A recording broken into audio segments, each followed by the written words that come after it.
Hey, good evening, everybody. Welcome back to another Ground Zero where we talk about some fun stuff that we find on the Reddit for H1Z1.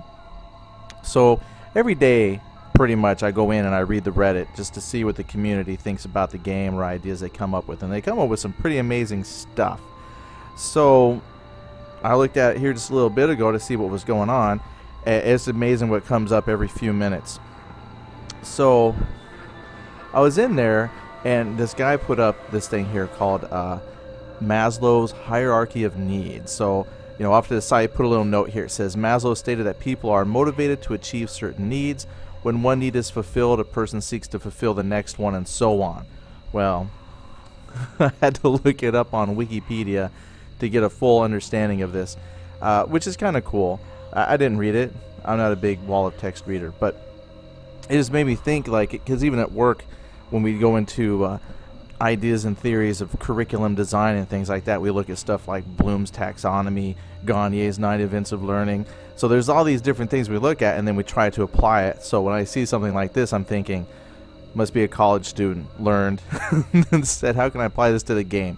But it works. That's what's so cool about these types of things is, they do have some real world applications. So anyway, let's talk about how I didn't get their name off Reddit, but let's look at how this person was saying we could fit this Maslow's hierarchy of needs. So we fulfill a basic need, and then we move on to the next level.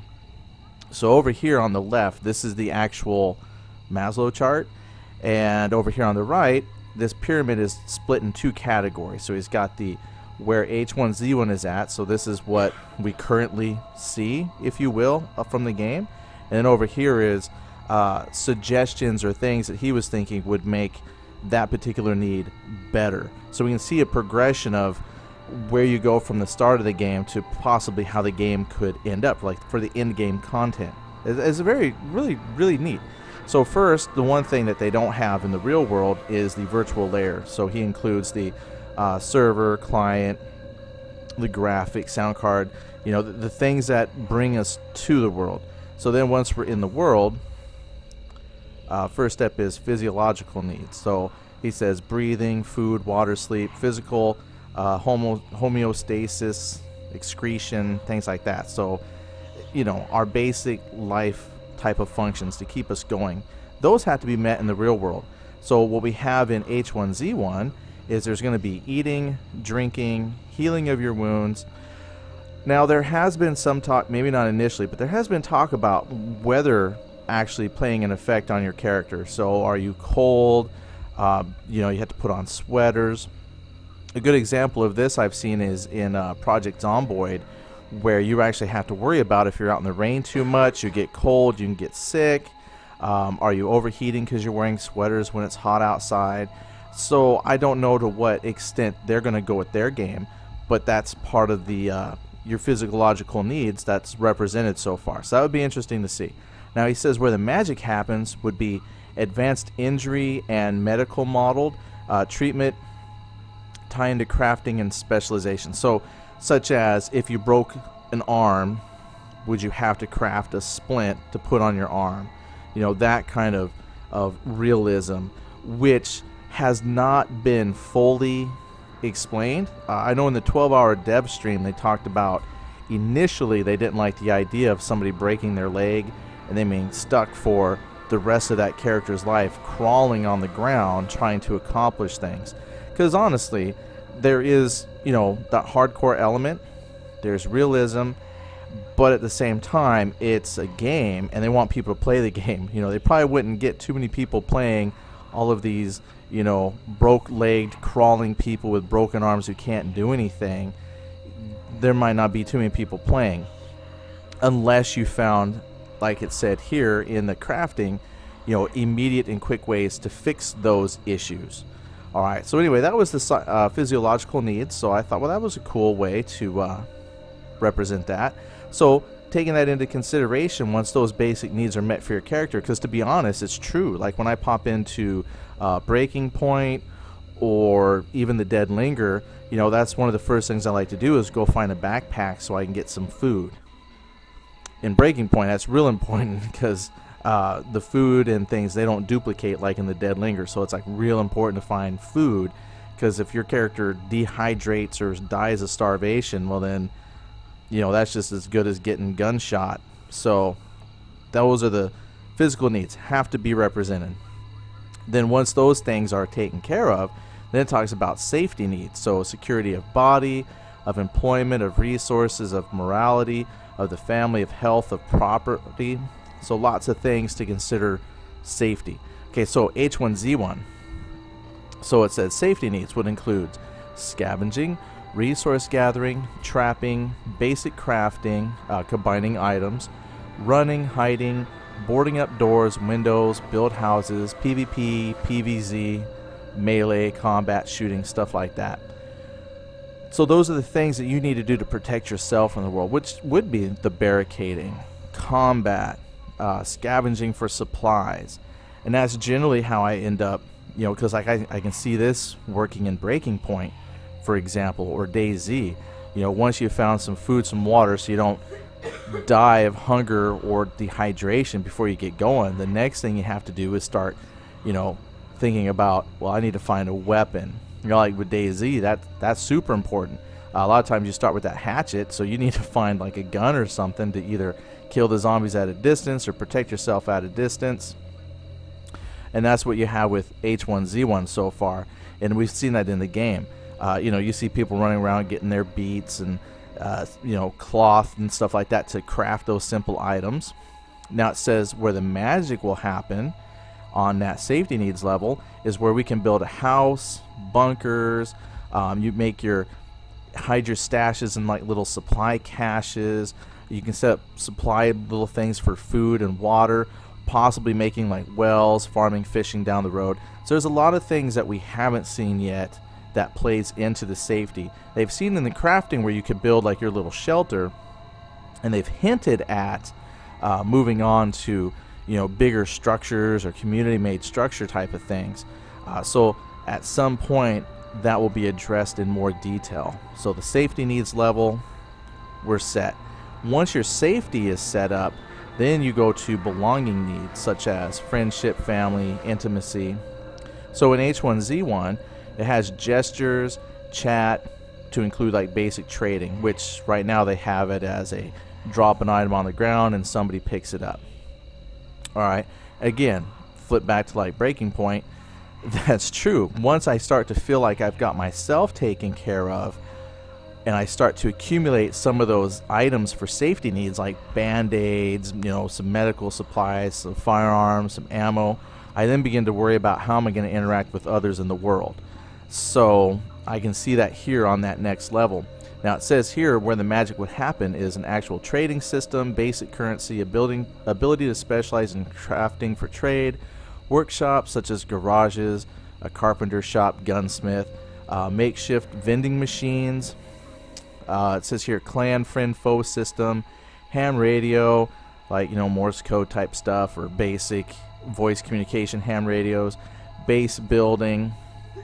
Now as far as the belonging needs, I don't really know if we need like a basic currency. A lot of times when I think of a basic currency, that's like saying a regular MMO where you have gold or something like that. And I want to be careful with that because all of that should be determined by the players themselves. If you have a community, which they've hinted at having guild type systems, you can be part of a community, and that community might be really good at doing something on their part of the map. Because another thing that I heard hinted at in the 12-hour stream is that some parts of the map will be probably better stocked in certain resources than other parts of a map. So I could see communities setting up. Like, this is just how I envision this level. There is no currency, but there's going to be trade and barter systems that would be more important than just saying, hey, I'm trading buttons or bottle caps or something like that. Instead, I might have folks who live in the northwest section of the map where lumber is prevalent and they have lots of wood, but now when you head south towards the more desert type biomes where that wood is less abundant, but what they have in the south is possibly lots of cactus for making healing material. I don't know. But what you could do then, that's bartering. Hey, we'll give you X amount of this healing leaf for X amount of wood. So there's no currency involved. So I'm not saying that this guy was saying it had to have a currency, but honestly, part of that belonging needs is establishing those communities, which can then establish trade between communities. And then that leads to a lot of role-playing opportunities, because you know there's going to be people who play bandits. So you're going to have the people that play the armed caravan that moves X amount of medicine up to this place, or smugglers who just say, hey, load me up and I'm just going to make the run up to this other place. So, you know, I think that's a pretty interesting layer here that could be really filled out in the game, but not with anything forced by the developers, but handled all in-game by the people playing. Okay, so then once belonging needs are taken care of, then it says self-esteem needs. So there's your self-esteem, your confidence, status, achievement, respect of others, respect by others. So in the game it says there is customize your character, PvP, hard PV zombies, players versus zombies, melee shooting. Well, yeah, customize your character. You have to remember, even though this is an MMO, the one thing they said about the game that they're not doing is putting in these types of systems where you're leveling up or developing skills. Like, it's not that type of MMO. The growth of your character comes from the person playing the character. So in a way, your self-esteem needs could be met, because you'll probably have yourself an assigned name when you make your character. And I have seen / heard with other types of games involved is, you know, you can gain notoriety. You know, I was just reading how the EVE Online monument in Iceland was already vandalized because there was a player's name that was scratched off because that player was known in-game apparently as like a real jerk. So that's a person who's already set his self-esteem. He's already customized his character, and he has the notoriety. So it could be the same thing here, just in that basic concept here. Let's read where the magic happens. It says you have to have ways to specialize or to fill in a role. Claim land, rare items, unique houses, leaderboards and statistics, in-game purchases, that kind of stuff. Again, I think it's going to be more by name. You know, there's folks who pop in, they make wild and crazy names for themselves every time they make a new character. You know, it's, you know, Bobalicious 321, you know, and then make it something different each time. But if you have your consistent name, even if it's something kind of goofy though, that's where your notoriety will come from. That's your self-esteem. And from all that esteem and things you build up about yourself is really going to determine how people interact with you if they know you. I mean, even from like a smaller community setting, if you join into the game on a community or like a guild, and like my son did a good example. He was talking about how he was playing one of his games, and he befriended some folks, and then right when everybody was all friendly, he said, I betrayed him and then I shot them all. Oh, okay, well that would work on the game that he was playing. It wasn't EVE or anything like that, but it was like Roblox or something. But you take a game like this where that sense of community is so important. Honestly, when you're talking about hundreds of people playing and the game is going to be tough with the zombies and surviving and stuff, community is going to be real important. And if you're a jerk, people are going to know it, and you're not going to be welcome in that community for long, because you're going to get folks who really do stick together. Like when you make a guild and you give them like a guild tools, they're set. That's a community, tight-knit. And even if the game doesn't give us in-guild tools, like what it's saying here, you know, make those groups, we're going to do it out of the game. You know, people are going to put up message boards. They're going to make a community. So your name is going to mean a lot. So that system is built in right here. All right, so then the last layer is, once your self-esteem and your name and all that's put out there, it talks about self-actualization. So there's morality, creativity, spontaneity, problem solving, lack of prejudice, acceptance of facts. Okay, that's the last level in the real world. Okay, over here in the in-game, when it talks about end game, the top level of the pyramid here, it says currently we'll get new maps. Well, yeah, because honestly, there's not much known currently about end game. We haven't even got a pre-game yet. So we know there's going to be new maps for sure. And I don't know so much about new maps, but an expansion of the map, how they've talked about it. So now he says where the magic can happen. In-game activities, high-risk reward areas, exploration, discover secrets, meeting new foes, searching for cure, vaccine, plot twists, etc. So I could see how some of this would make for a great in-game. My wife recently started watching a show that was called 100. So it's about this show, it's a teenager drama show, but in space station, falling apart, the survivors send down 100 kids to this planet Earth that's been irradiated and all this stuff, just to see if they can survive before they send more people down. Okay, so anyway, what was cool is when they got there to the planet, they had a map that said they needed to go to NORAD, I think, to get into Mount NORAD to get a bunch of supplies for survival. And that was a quest. Now, it wasn't, I guess you could say it was given by an NPC, because it was the map and stuff was given by this girl's parents, or I forget how that worked out. But something like that could happen in this game. When they add that new section of a map, you don't have to have NPCs if you don't want them, but you can make places of interest. Like, you could make a NORAD facility or something that is a big point of interest. And so that's your progression. That's like, once you have your community set, you guys have food, you're protected, you have a community, then you can look at those things to get added to the map and say, all right, who wants to go and explore that? And at some point, everybody will want to go and see that new monument. And you can organize that with your groups, set up your raid group, set up, the caravan. You still have to work as a community, because you might say, well, who's going to stay behind to protect the community while this group goes out? And I see it all the time in games, small groups of friends, like, hey, you haven't seen the new content? Here, let me grab so-and-so. He knows the map and he's geared up. He's 20 levels higher than us. He'll just kite through the mobs and we'll go explore. Those kinds of things will happen here too. You can't get someone who's 20 levels higher than you. There's no level, but there will be, I think, in-game activities. Now, they've also mentioned about like interactive map elements, like you could purchase a station cache airdrop. Who knows what else they would come up with that would let you, the player, interact with the world. But see, that's creating in-game content. In essence, you're at the end game, because you don't have to level grind.